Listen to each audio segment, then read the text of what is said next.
Hey guys, welcome to today's video. My name is Vienna Lay and I'm your local real estate expert in the Dallas-Fort Worth area. This video is going to be talking about hosting an open house, things to do setting up an open house, and some tips that I would recommend to agents if you are new in open house, or maybe this will give you some ideas to spruce up a little bit on your open house game. And so that's what this video is going to be about, to hopefully get my agents on the right track to hosting a successful, fruitful, and very good open house for the buyers who are seeing the home.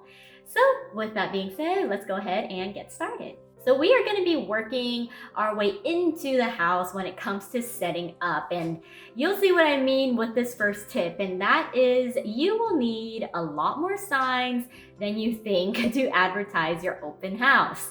Now, this could mean physical signs as well as advertising digitally if that is what you will also or prefer to do.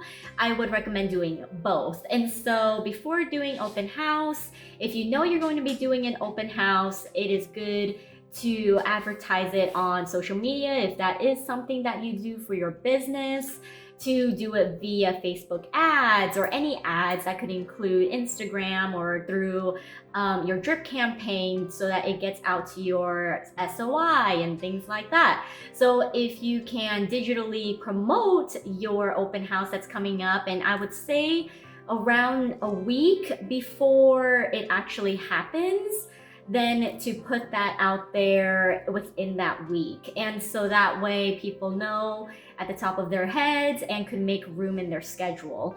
By the time the open house happens, after you do your digital marketing, you will want to prepare by getting a lot more signs than you think. Depending on the neighborhood really is what you're gonna be thinking about. Now, typically you want a pretty healthy amount of directional signs.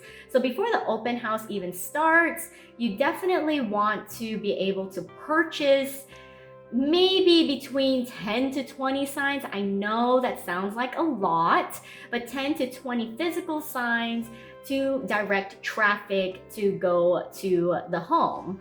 So that is something that you will have to prepare prior to open house as well, whether you're the listing agent or just an agent who is hosting an open house for the listing agent. And if you are not the listing agent, this next tip is especially important. If you are an agent that is hosting but isn't the listing agent, I would strongly suggest, if not mandatory to do, to ask the listing agent or do your own research about the home. And so you're going to learn about the home as much as the listing agent knows about the house. And so you're not just there to open the doors to the open house and let buyers just look around. Buyers will more than likely ask you questions, especially if they don't have an agent with them. And so making sure that you are informed as much as the listing agent is crucial. So before open house happens, definitely get to know the home as if it is your own. Make sure that you know the ins and outs as much as the listing agent does if you are just the hosting agent. So we got all of that prep work set up. Great. Moving on, it is open house time. So you are setting up your signs, making sure that you want to really set up your signs in major streets where there's a lot of traffic that happens, making sure the directions to the open house are very clear. And I would suggest also, when it comes to the signs, make sure that they are cohesive, make sure they are the same.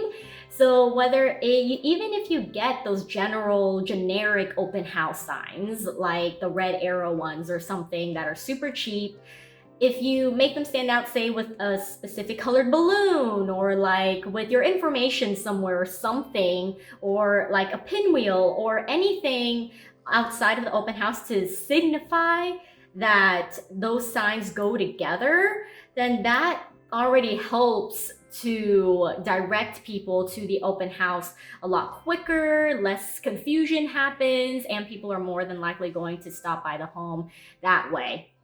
And Going off of that, you should be doing this pretty much about an hour before the actual open house time, maybe even more so before that, so that so that you can get set up in the house as well, and people will see the signs. And if it doesn't have a time on it, it's not too close or too far. It's kind of a good middle ground for people to start heading over to the house if they have that time. And so there's no time on it. I would strongly suggest about an hour to set up your directional signs.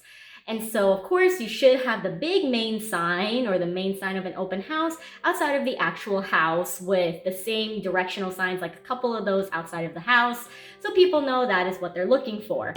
I would also suggest to bring a binder, a folder, a list of information about the house. Now, you can do what I believe is a minimum, which is like just the seller's disclosure notice that hopefully the agent has provided for you, or I should say the seller has already filled out prior to listing. So having that printed out. But if you want to go above and beyond, ask other details from the listing agent if they have it, with not just the seller's disclosure, but maybe perhaps a list of improvements and the work that was done on the home that the seller did while they own the house, as well as perhaps some offer suggestions as well, so that we know, and by we, I mean the buyers know, that if they do put an offer in on the house, what exactly is the seller looking for? What are some additional things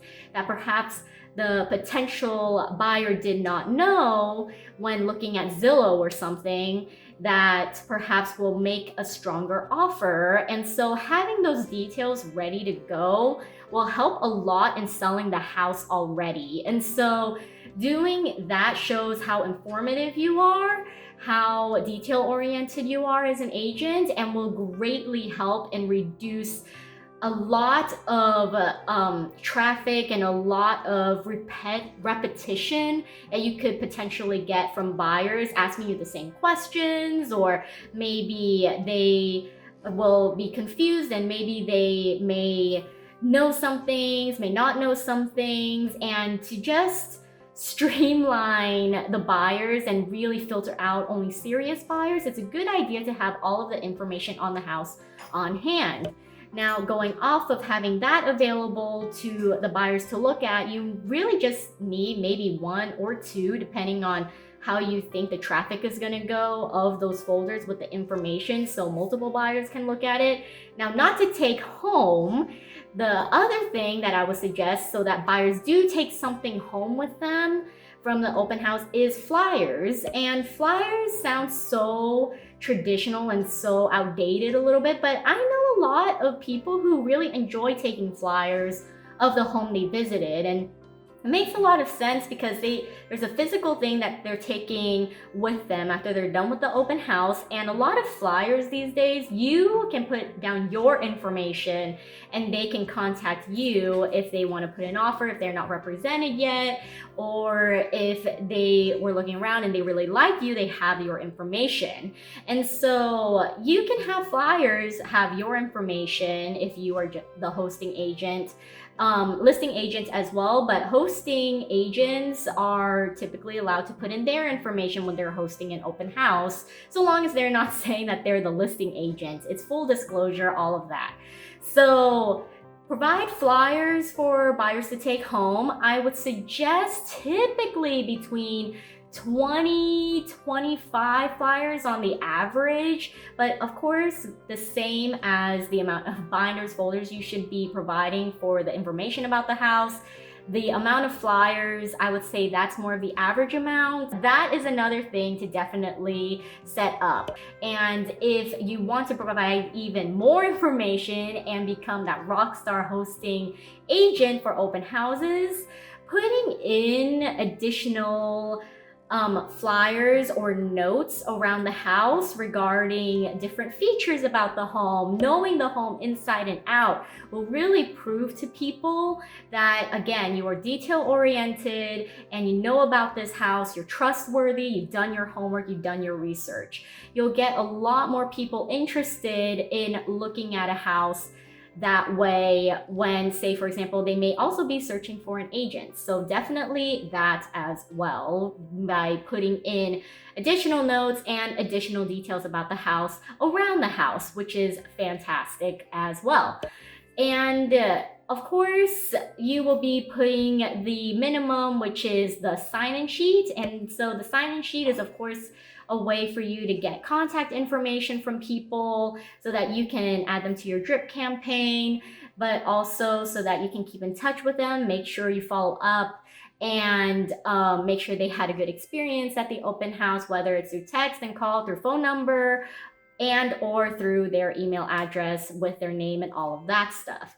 Now, that is just to follow up. That helps you keep in top of mind again with the people who visited your open house. So having a sign-in sheet ready to go is good as well, but I also feel that is the minimum. Doing the additional things I said before will help you stand out as an agent so that you get quote unquote hired to do open houses again for agents, while also picking up on potential buyers and sellers at the open houses depending on traffic.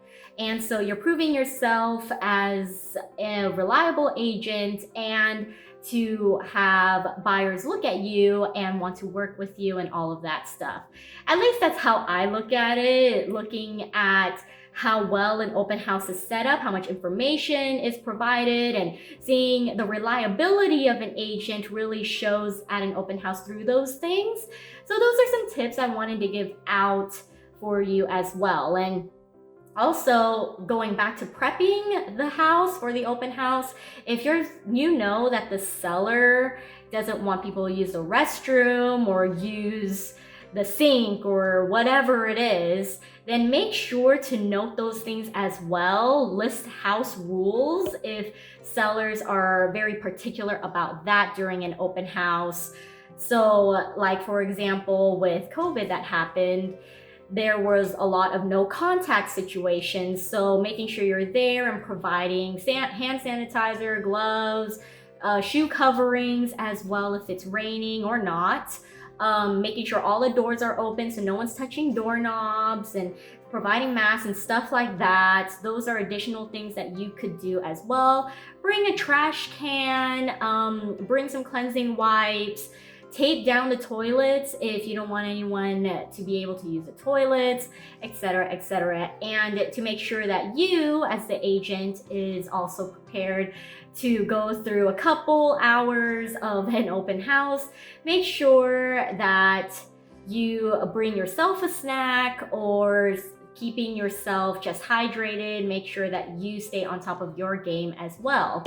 Now, some additional things you can do, I'm sure that some people have seen, is agents may provide refreshments or snacks for the open house. They may treat it as a whole event, which I've seen some big ones like that too, but those are some additional things that you could consider. If you're doing a really big house, I've seen people host barbecues even at an open house. I've seen open houses last 4 hours and stuff like that. Open houses may even have multiple agents. And so that way there's more people, more professionals on hand to answer questions and to help buyers along with touring the home. So there are a few tips that I rattled off at the end there that come right after the other. But as you can see, there is a bunch to consider when setting up an open house and knowing the minimum versus the maximum, or pretty much sky's the limit, where an open house can be as small or as grand as you want it.